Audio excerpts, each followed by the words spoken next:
Good afternoon. I am Mike Doherty, and welcome to Understanding E-commerce. Today, our special guest is Judy Dang from Avid at Work. Judy, how are you? I am happy to be here. That's a good start, right? It's quite early in the morning there, is it not? It is for me, yes. Well, for the rest of the world, anybody up at 7 o'clock, I think most of the world qualifies that as too early. So you are the founder of Avid at Work. What does Avid at Work do? Avid at Work is a productivity coaching firm, and I focus on female solopreneurs and executives. Female solopreneurs and executives, and how to help them achieve big goals without going bananas, I say, without going crazy. Where's the banana? I know you have it there somewhere. I'll get it. My banana. Yeah, big goals without going bananas. Yeah. And it's possible to be successful and focused and on top of things without sacrificing our health and without the burnout. Yeah, I mean, what's interesting is, we always tell our clients, we know you're busy, right? Because as, startups, as solo entrepreneurs, as small businesses, we inevitably wear numerous hats and do many, many different things.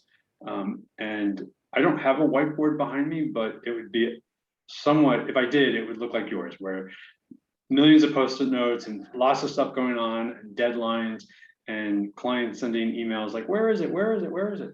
So how do you begin to help folks get organized? The first step is getting clear on actually what a meaningful and successful life looks like as an entrepreneur, right? Deciding on what is meaningful to me first, and then prioritizing our goals around that definition. And how I teach clients using the Post-it is I have this sheet called a priorities dashboard. The priorities dashboard lists my high, then my medium, and then my someday goals. So I have high, medium, and someday. I don't have high, medium, and low, because if it's a low priority, then it shouldn't even belong there. But the someday bucket includes, things like, oh, I'll just stick a Post-it on this idea, like my book was in that bucket for a while. So high, medium, and someday. And then there's also a section at the bottom called wins and celebrations. And that's super important because oftentimes entrepreneurs, we're just nose to the grindstone, just getting things done, checking things off, and we don't take time to acknowledge how far we've gone. The glass is usually always half empty. And so my celebrations bucket there holds like 20 or 30 projects I've completed this year, and I need that for myself because as a perfectionist, acknowledging myself and celebrating my wins is not natural. It doesn't come easy, so I need that for myself. And so I also often work with women who are overachievers and who just want to go into the next great thing. And they appreciate. Yeah, I mean, I do keep to-do lists, and there's definitely some satisfaction when you put the line through it, right? It's just like Yes. one less thing on the list. Of course, 5 things get added as soon as you do that, but you felt good for a half a second while you took the one thing off. Yeah, and that motivates us to keep going. Yeah. And do you have any hard fast rules, like don't check your email in the morning, or what, do you have any rules like that you advise your clients? Oh my God, I used to. Okay. I used to have those kind of rules, and then I experimented on myself. It didn't work for me. Okay. Hard and fast rules, no. Everyone So is if you can't do it, you shouldn't expect your clients to do it. Yeah, I used to teach a class and said, I advocated check email only twice a day. No, that isn't. I tried that. It didn't work. It does not work. My favorite advice about productivity tips is and tools is whichever one works for you is it, right? Some people can jump in to something important in the first thing in the morning, and some people can't. Like they have jobs in which they need to be responsive. So it's not practical to have hard and fast rules. Yeah, I find that, and I just realized what time it is as I was about to say this. What I was going to say is, I find that in the afternoon I'm partially brain dead, so I tend to do activities in the afternoon that like don't require any great thought, like apparently doing interviews. Yeah, so you discovered that for yourself, right? Yeah, it's just like, like I need brainless stuff in the afternoon. Like I can get things ticked off my to-do list, that are sort of manual or rote. But I'm not going to be creative in the afternoon. It's just not Yes, happening for me. yes, I've heard that. A marketing friend of mine, Allison, is the same thing.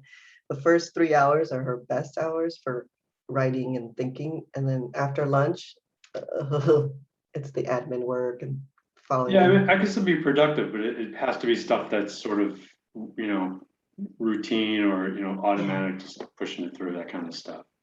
Cool. So So you I have a figured it. crazy question for you. Is Oh, there really such a thing as balance? is there such a thing as balance? We hear about this elusive work-life balance. What's your opinion? Yeah, well, the term I think needs to be updated because it's like a pie chart. It's not a binary thing. It's a multi piece of the pie. So here, I'll show you how it looks like for me. I kind of split. And so work is within life, not an either or, right? So Okay. I think that term needs to be updated. And the second part is the balance is the pieces of the pie constantly shift depending on what's happening in your life, right? And do people come to you because one of these is out of, like work is Out of whack. dominating the other quadrants or something? Yeah, usually the health is suffering. Hmm. Usually the health is suffering. One of my clients, Carol, she used to spend like 2 hours a day on email, and she was responding to fires all day, and her own work suffered, and she had to wait until after work to do her work. So that meant that less sleep, less time with her family, no yoga, no swimming. So the health prompted her to reach out and And reduce. what were you able to do with Carol to adjust that? First, very simple, we put lunch on her calendar so no one can book time from 12 to 1. That Okay. was the most basic thing. She never had lunch blocked out on her calendar, so other people's meetings would get booked. That was the first thing. Okay. Block out And lunch. once she created this space on her calendar for lunch, did she genuinely have lunch or did she fill it with other activities? She did, actually. She did. No, she Okay. generally did. Yep, yep, yep. And then the second thing was blocking out thinking time and writing time, because she's a department chair at a university, and her role, the most important thing for her is to be in the thinking mode and strategizing mode and planning for the department, and not so much the tactics, right? So putting in like 3 hours, couple times a week for, she just said writing. So, yeah, blocking out time was simple, but super effective for Carol. Yeah, we do that with our clients because we do content development, and we tell them, you have to put it on the calendar, because if you don't, you will not make time for it. So we very much follow that where, I advise people put it on the calendar, put 3 hours on Friday morning, find a spot, but put it on the calendar, make sure it's weekly, make sure that you're dedicating some time and effort to it. I don't, I want to hear about your experience, but I struggle with that myself. I actually struggle with that myself because I'm writing a book now, and I put on my calendar 8 a.m. to 9 o'clock is meeting with book. That's my writing timer. And oftentimes I want to jump into work at that time, and I'm like 50% successful. And even though I have it on the calendar, I do other things. So So the spreading- question would be, is the time slot wrong? it could be. Yeah. Right? That's just not that, like, it's the first part of your day, you're worried about what might be sitting there. It could be the time slot's wrong. Look, I'm giving you advice on how to do this. I know, because I'm struggling with this. It's been 2 months. Yeah, okay. Because what I tell my clients, when that happens with my clients, it's one or two things.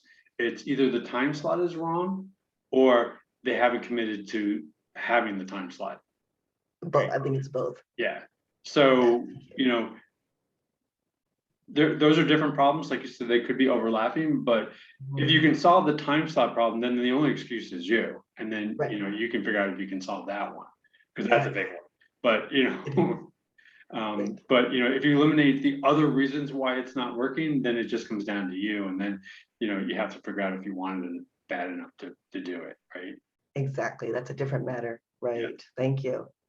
The times is this time. Yeah, could be. So it's an experiment. And so I'm going to adjust my experiment and I'll keep you posted. Tell me a little bit about how has the last year and a half affected people's productivity, especially working from home. And I mean, that's a pretty dramatic shift for most people. For folks who are in that category, the 30–40% of the population who are knowledge workers, who can do work. This is who we're talking about, right? Right. People who can work, who have jobs that they can work at home. I've seen research out of Microsoft that showed that productivity has gone up for some and down for others. Up for some and down for others. Up for people who have been in the company for a while and know their jobs and pretty steady, but down for new employees, down for working moms, down for people who have caregiving duties. So it varies. It varies. The other interesting finding from the research was that people feel less connected to their coworkers. Makes sense, right? And in the beginning, companies would have meetings where they check in on their personal lives, like how are you doing? How's the family? What are you doing for the weekend? And a study found that as the pandemic progressed, that people checked in less about that. And that was to the detriment of the relationships. What have you found for you and your clients? I mean, well, we found a couple of things. I mean, the Zoom environment, which we're currently on, obviously, has many advantages, especially when it comes to networking. We used to go to in-person networking events, and that took the better part of a morning, because a networking event, an hour and a half, then you would tack on 30 to 45 minutes on either side to drive to the venue, find parking, do all that kind of stuff. So there was definitely, I would typically, if I had a networking meeting, that was the morning activity on the calendar. Like that was the only thing that was going to happen. Now I only block out an hour and a half, you know what I mean? And sometimes with, sometimes without pants, but I'm generally logging into about 3 minutes before the meeting is supposed to start, right? So, there's been a tremendous time saving for that. Yes. But I can genuinely say that, it doesn't replace the in-person experience. You know what I mean? We are connecting, we are getting to know one another, but it's different than when you sit down across from somebody physically in person. It's a different experience. It generally is. As far as productivity, it has ebbed and flowed a little bit.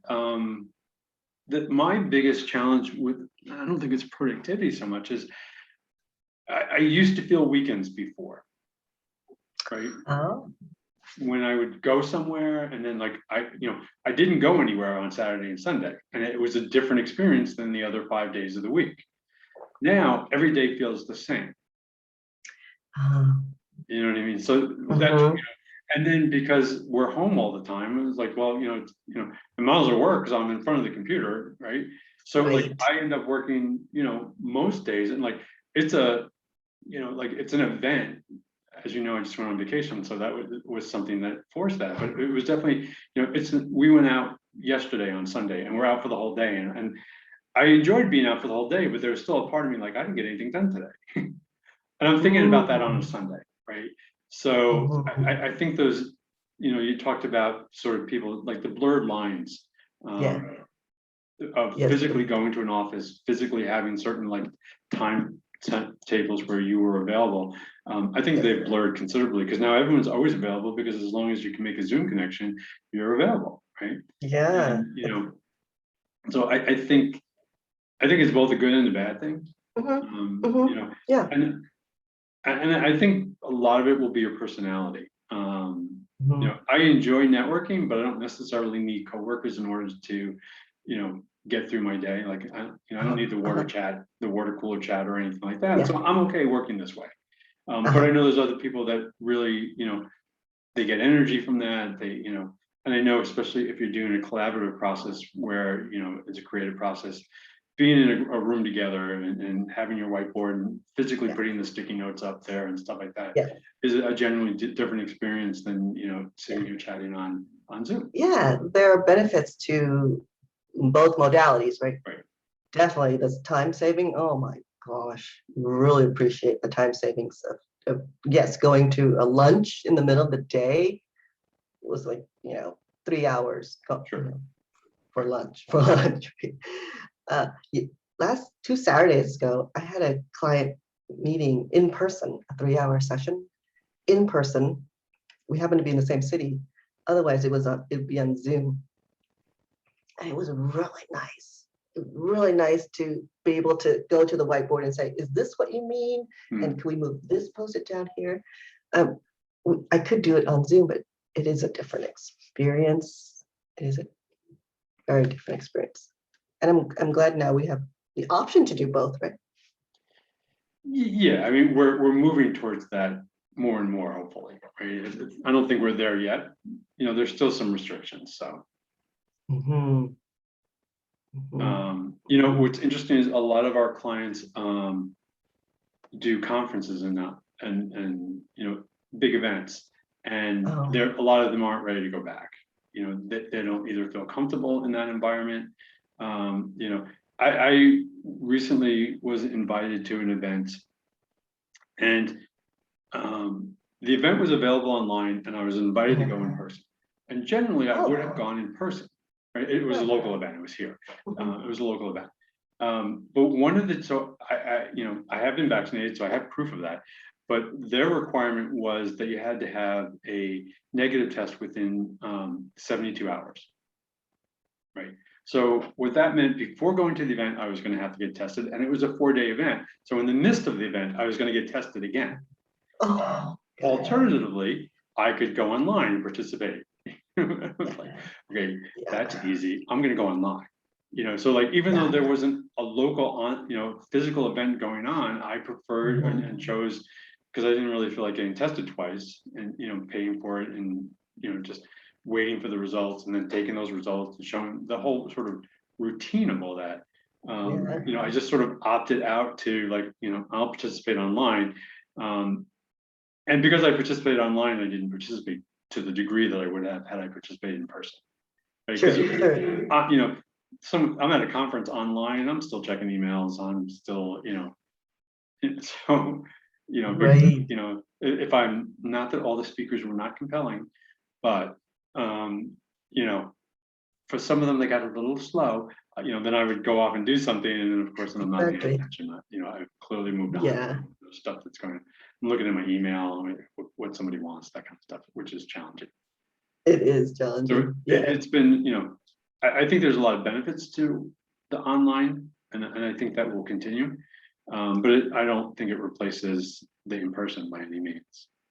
Just that reminds me of another productivity concern a lot of people ask me about, which is paper or digital, right? Mm. It's the same thing, like in person or Zoom. So I use paper a lot and I use my digital tools a lot. So it's both, not or. Mm. It's both. Yeah, and that's probably going to come down to a personal preference, right? Definitely, definitely. And the type of work one does and the activity, right?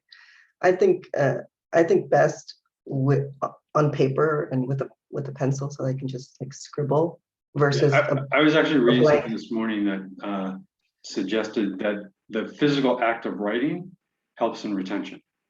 So if you're trying to Yes, learn something and taking notes versus just watching something, a video or having a conversation online, yes. you know, Or one of the even interesting things typing it. for me is we go back and we look at the transcripts of these conversations because we clean them and we edit them up a little bit. And like when I go back and listen to or read the conversation that we just had, I'm like, wow, I don't, like I get so much more out of reading the transcript because, by the I'm having a conversation, I move on to the next thought. You know what I mean? I don't Yes. remember what you said 2 minutes ago, those types of things. So it's really interesting for me that, so much of the lack of retention in this, environment, it just doesn't exist. But when you Right, go right. back and read it, you're like, oh, wow, we actually talked about a lot of cool things. I just remember the last 5 things we said because, Yeah. it just after a while, it just goes. Yes, exactly, exactly. So I'm not I don't oppose digital tools to do all this planning. I use Asana myself. I use Asana a lot for the tactics, but my post-it board here is for the big picture. So are some of those items on your Asana digital board as well? Or do Yes, you keep them? Yeah. yeah, yeah. The tactics, the day-to-day is in Asana, and then the big picture. This is my 12-week plan, and I like to see at 12 weeks, all at the same time, so that I can see. Okay, this week I have vacation. That means this week here. That means that the week before and the week after need to be lighter. I noticed you just moved something. So what happens when something falls off the board? Falls off the board, like literally or figuratively. Literally, like, oh my God, where does that go? I'm I'm like, looking at 12 where did it weeks. go? Yeah, yeah, When a yeah. yellow Occasionally, sticky falls on the floor, you're like, oh my goodness. occasionally they do fall Yeah. down. They lose their stickiness. Fortunately, I can kind of remember like approximately where it goes. Yeah, and the great thing about the stickiness is this particular week, that week that we're on right here, has way too many post-its, and I recognize that. Usually, the space for each week is intentionally sized so that there could only be like 2 or 3 post-its. Like that's intentional. And Do you have so a project management background? I do. Because that sounds like the Kanban board with the, limit in the work in progress, right? Yes. Right. Yes, prioritize. This particular week is especially full, so I recognize that. Actually, October is pretty full for me, and so I know that November it's going to be a lot emptier. Hopefully, right? Is that a good thing or a bad thing? It is a good thing. It is a good thing. I recognize that things go in waves and things ebb and flow, right? It's not all constant. How about for you? Do you have different time periods in the year for you and your clients? Yeah, I mean, Q4 is always busy because what happens is a lot of people, realize that they need to spend their budgets. So all of a sudden they're like, oh, we need to get stuff done. So hopefully we can agree to a contract and then work on it in, the next 2 quarters. But if they have to have it done, Q4 is always crazy. But for us, it's crazy up until when we were in the US, it's crazy up until about Thanksgiving. And then everything gets really quiet for Thanksgiving through the holiday seasons. And then I'm sure as your business, people wake up on January 1st and like, oh, I should rethink my whole life because it's January 1st.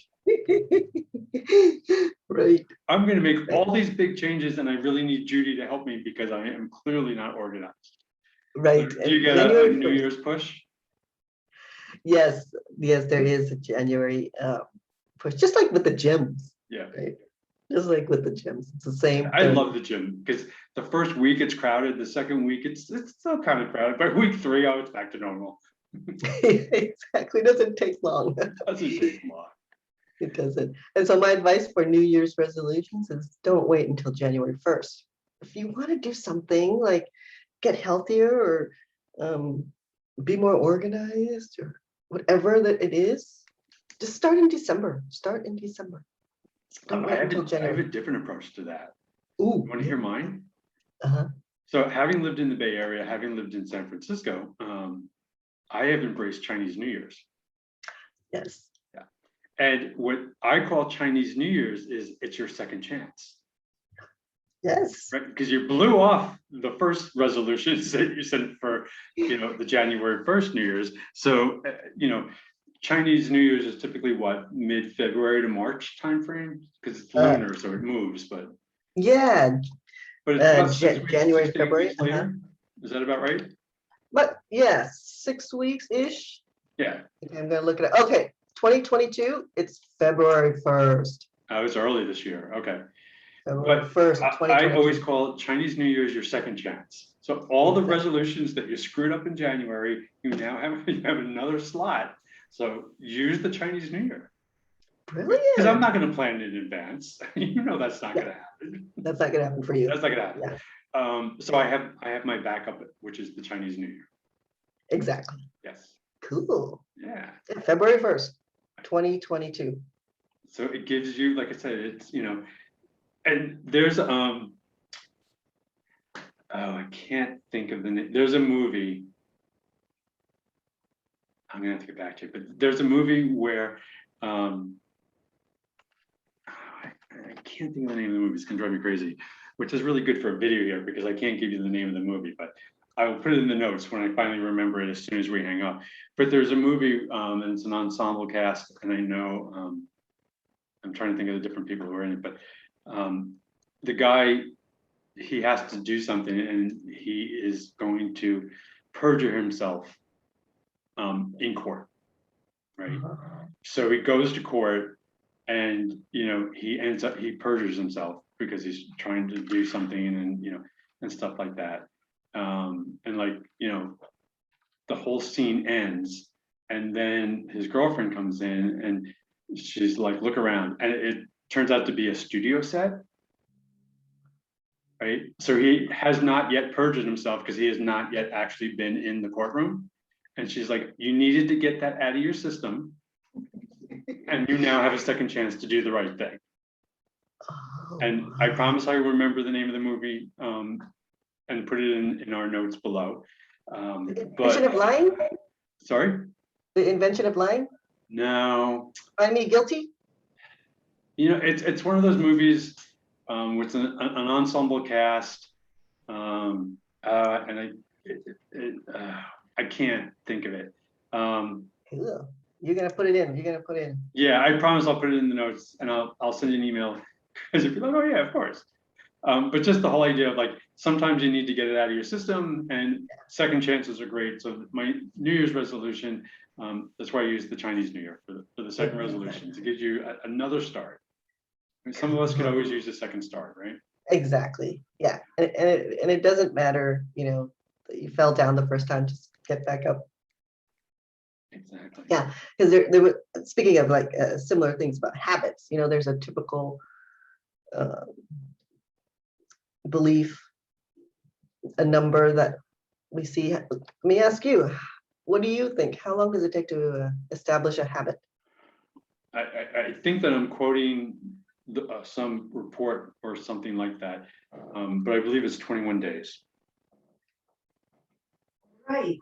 That's what most people, trying to look for my book, most people believe, and no, it's not 21 days. The range, oh my gosh, the range is huge. And this is research by Professor Wendy Wood. Hi, Wendy. Wood.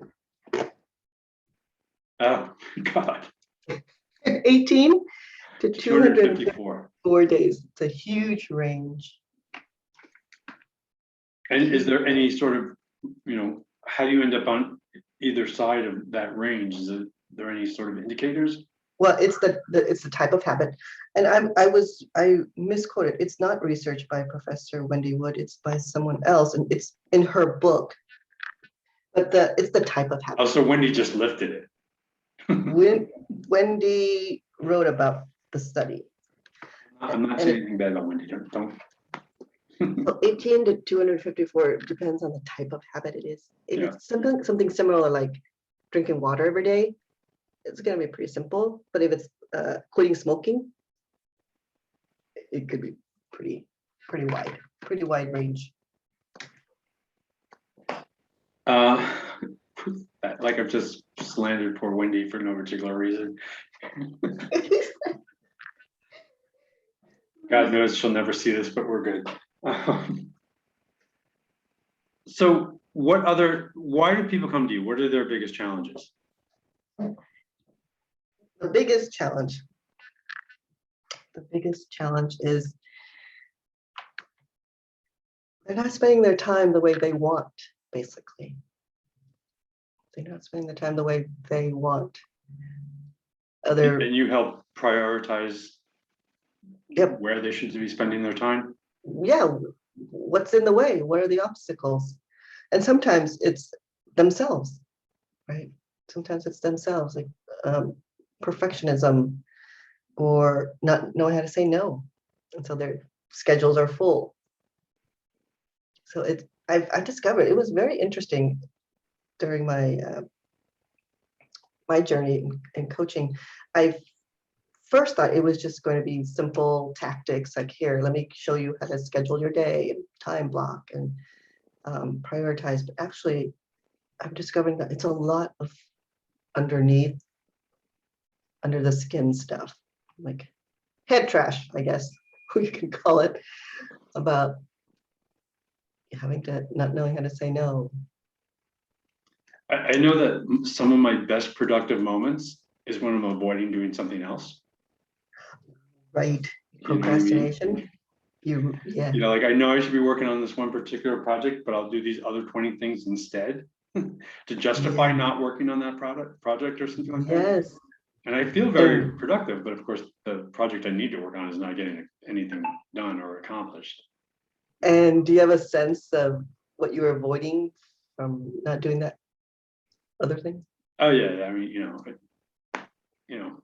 not that we don't all love our clients, but it could be I'm not loving the client that week. It could be that the client decides what they want. I don't necessarily agree with it, but we still have to implement it the way they want it, which is fine. But since I'm not particularly embracing it, I'm not in a big hurry, right? So there's always some underlying reason why I don't want to do it. I mean, it will get done. I also do well when there's an imminent Deadline. Yeah. Yes. External accountability. Yeah. It's very common. That's and why do you, just out of curiosity, because I know that your tagline is we help bold women achieve big goals without going bananas, and that's the lead-in that we started with. Why do you like working with women versus, will you not work with guys? Tell us about that. I have a few clients. Okay. It's that male clients. I have a few male clients. Thank you. Okay. I like working with them. It's a different experience. It's just that more women come to me. Okay. More women. I'm assuming they have very different styles when it comes to time management. No. Okay. Yeah, so there's some things unique to women about like that, feeling guilty for saying no. Like that's more, I see that more in women. Yeah. But the external accountability piece, which everyone appreciates, and that's what. But I think that you'll find that the males tend to delegate more, or are comfortable delegating. Right? Do you, and what do you think about this? Like, maybe sometimes men don't want to ask for help or don't know how to ask for help. Men are less likely to admit they don't know what they're doing, right? Oh, So part of asking for help is having to admit that you don't know what you're doing. So, you know, by default, yes, they're less likely to ask for help because they're less likely to want to admit, right? That's the, you know, they won't ask for directions in the car because, you know, they just can't. You know, so that's, but they feel, I think in the flip side, as they feel less, you know, issues around delegating things and passing things on, where, you know, a female may look at another coworker and not want to delegate something because they see that that coworker is already busy and they don't want to put more on that person's plate. oh. Where the male coworker is like, yeah, as long as it's off my plate, what do I care, right? Yeah. Right. So tell me, Mike, as a marketing expert, Yes. how can I reframe my messaging to address that typical male tendency to not want to admit they don't know what they're doing? Yeah, that's tricky because you have to sort of acknowledge it without calling them out on it, right? Because you can't accuse them of it, but you have to sort of, you know what I mean? Hint? It's tough because it's, you know, depends on your culture or whatnot, but you know, a lot of people don't want to admit that they need help and don't want to do that. So you have to find other ways to offer it to them indirectly. Is it more like aspirational instead of talking about the pain, talk about the aspiration? No, I think it's more, I mean, I think what you have to do is you have to sort of, you know, solve the problem without addressing the issue. Right? You don't want to, you know, That is tricky. hurt their ego, but they still need a resolution. They still need to solve a problem, right? So you need to find a messaging that resonates with that. You know what I mean? One of the things that we are very big on that we like a lot is to really understand their voice and what they would say and what they would ask. So we will develop user personas. And obviously the male user persona, we would interview males and we would say, you know, when you have this problem, what do you think of? What do you look for? Right. And then we would do a similar interview with female candidates and ask them the same sets of questions. And you'll find they use very different language. Right. So what you need to do is you need to hear their language. And in the marketing, you need to repeat that language because the marketing should always be in the language that they're using. Right. Not the language of the practitioner. Right. Because as a practitioner, you know the acronyms, you know the industry jargon. And as a user who's looking for these resources, we may not. Right. So it's really important to understand what we're looking for. You know, you may find something as basic as I just want to find more time in my day. Right. You know, and that's the messaging that you would give back to them is, you know, how to create more time in your day. Right? Yes. So you Yes. want to sort of find the language and the verbiage that they're using when they're trying to figure out this problem.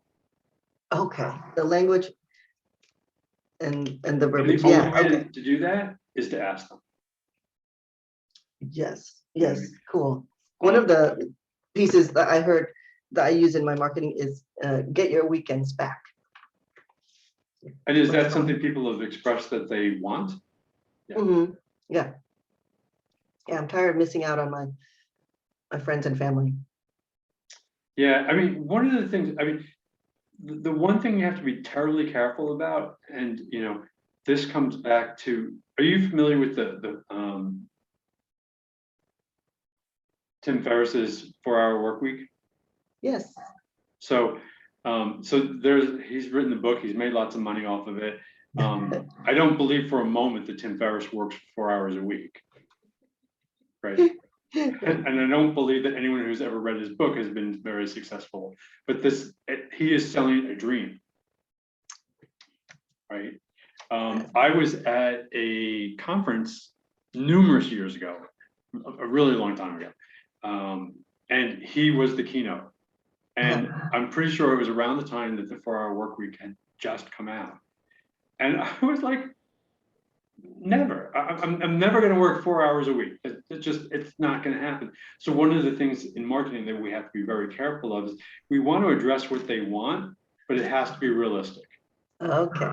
right? So, and he's done very well, and I'm not, by any means suggesting whatever he's writing isn't whatever it is.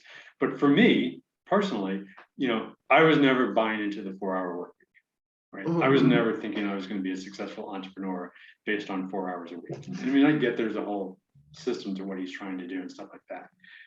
And I never for a moment, and I've read a lot of his stuff and I've read a lot of his follow-up stuff. And he's busy, so he's not working 4 hours a week. He's busy producing stuff, right? Right. Yeah. So be careful with that aspirational dream. Well, like over-promising. Yeah. Right. So like if you don't want to promise them their weekends back if what you're offering them doesn't do that. Right. Yeah. Because we have, for better, I'm sure there's a much better marketing term for this, but we have bullshit detectors. Right. And when we hear something we don't believe, we then automatically discount that as an option. You know what I mean? Yeah. So if you are trying to sell me something and you're trying to sell me something I honestly don't believe, I'm never going to buy that. Right. So I have to believe that, that you can help me. What you're offering is realistic. I get, especially in marketing, we get a ton of sort of get rich quick. This solution will make you the king of Facebook. This solution, this is what you need that will, make your e-commerce business soar. And it's a get rich quick scheme, and inevitably it doesn't work. It has some value and some merit to it, but it's not, it's not the single solution. It's part of a bigger solution, and it probably takes time. And as you suggested with the change in the habit, it can take anywhere from 18 days to 254 days, depending on what you're doing, the frequency, and all that type of stuff. So you have to understand. First of all, understand the language they're using to search what they're looking for, right? And then make sure that you give that back to them with something they can believe. So it's twofold: using their language, and then offering something they that have they to can believe that And part of that is they have to believe they can achieve it. Oh yeah. Right, because it's very possible that somebody can read Tim's book and be very successful at 4 hours a week, right? And maybe there's an audience, or or there's people who want to do that. But I never believed that. So for me, it didn't resonate as a marketing message, because I personally didn't believe that that was something based on my own experience that I would embrace and would happen for me. Yeah, got it. So they need to believe. You need to give them something they can achieve, but they have to believe they can achieve it. Sure. Like the claim I've seen with me for going into this book writing project, I've seen classes that say, write your book in 30 days. Right. Write your book in 30 days. And I'm like, really? Be published in 30 days, right? That kind of stuff.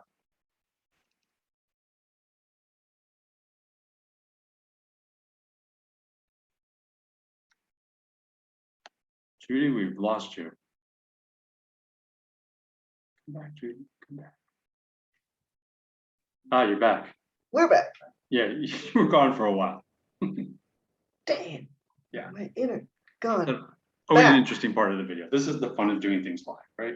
Yeah, it had, so when you see write your book or be published in 30 days, what's your response?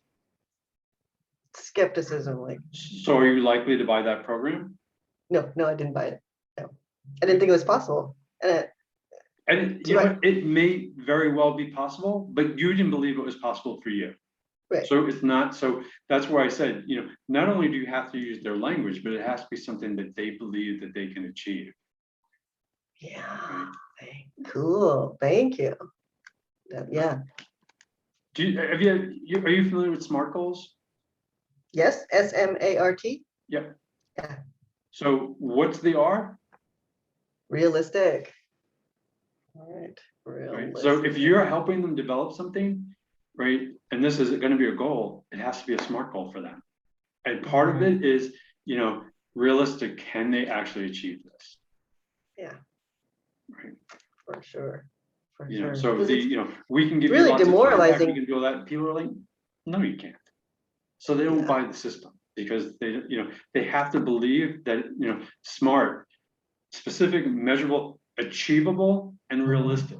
Those are the two things that you would need to overcome, is the achievable and realistic, and the belief by them that it's achievable and realistic. Okay. Yeah, by them, not By by you. them, not by you, because you could probably get them there. You know what I By them. mean? Yeah. But they have, in order for them to buy it, they have to believe in that it's achievable and that it's realistic. Yeah. For them. Because there are probably people who can write a book in 30 days, but for you, you didn't feel that was achievable and you didn't think it was realistic. So you didn't buy the program. Right. Right? So that's the other part of the marketing message, is it has to be a SMART goal for them. Yes. Okay. So I bought the program that was 5 months. Right? Because did you think that it was achievable? 5 months? Yeah. Yes. Did you think that was a realistic time frame? Yes. Yeah. Yeah. Yeah. And there were probably, you know, in the production or the introduction to the course, there were probably things that sort of demonstrated that it was measurable. You know, we're going to do these things this week. So, you know, you sort of, you know, it was specific, it was measurable. You know, Exactly. it's such a basic concept, but I go back to the SMART goals all the time. Yeah. You know, Achievable and realistic. yeah, we're marketing folks, but our background is project management. So we go back, because a lot of our stuff is projects, right? So we go back to project management. You know what I mean? We use agile principles, we use waterfall principles, but you know, we definitely rely on the SMART goals, because people have to believe that they can be successful. You know, there's people that believe, like, we buy things that are sort of like pipe dreams. I buy a lottery ticket every once in a while, and I understand that it's not likely achievable or realistic, but for the, you know, I think considering the amount of money I spend on it, I think it's a fun activity, right? What if I do win the lottery? But I'm not buying the lottery ticket with the expectation, like, I haven't, like, you know, stopped working and, you know, because I have a lottery ticket in my pocket. Right? I mean, I know enough. So some people will buy into the big hype, but most people will add a dose of skepticism to it, as you suggested. And you know, those are if you're going to sell people, those are the ones that you have to convince. Got it. Because there's so much hyperbole in marketing. Like, there actually is a lot of that, and that's why it falls on deaf ears. yeah. Right? So your message has to differentiate, and it has to resonate. You know, I have to believe that you can make a difference. The realistic and achievable ones don't draw attention like those zingers, like write your book in 30 days or lose 10 pounds in 10 days. You know, it doesn't attract the attention. It depends on, I would say it would depend on the medium, right? Because if I'm guessing, and you can correct me if I'm wrong, but I'm guessing a majority of your clients are word of mouth, right? So you're not using that type of language when you're talking with the people that have been introduced to you by a third party that you both know, right? You're not making the big claims, right? So you're not selling that way anyway. Okay. Right? You're selling on, here is what we can achieve. Here's what we can do together. Here's why, you know, I can be an accountability partner to you, right? Those, you know, here's how you're offering them, I'm guessing, here's how we can realistically move you from point A to point B. What you want to understand from the marketing perspective is, this is not supposed to be about me, by the way, but what you want to understand from the marketing perspective is, so what's the pain they're trying to solve? Sure. What's the language around that pain that they're using to try to solve that, right? And then how can you differentiate from all the other people that solve that? Right? And a lot of ways of one of the big ways of differentiating is not over-promising. Oh. Right? Because everyone's, oh yeah, I can fix that. Oh, you know, I'll give you back, you know, hours in your day. And you're like, no, I just want to be more organized. I want to get things done. I want to feel less stressed. Those types of things. Got it. I mean, when you think Well, of a I like client, you're think of a successful you're client for making you. you're making me think because I have a ebook an ebook that's called How to Get Back 2 hours in Your Day. I'm like, "Ah, Well, is that what I would say is overpromising?" think think of a successful client that you've had. What did they actually achieve that made it a success for them?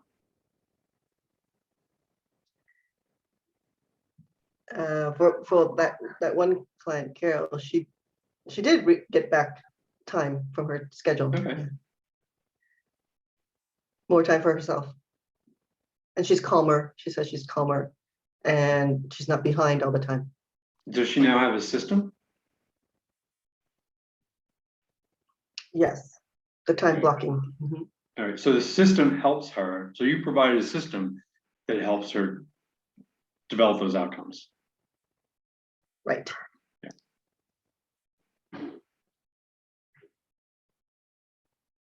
Yeah.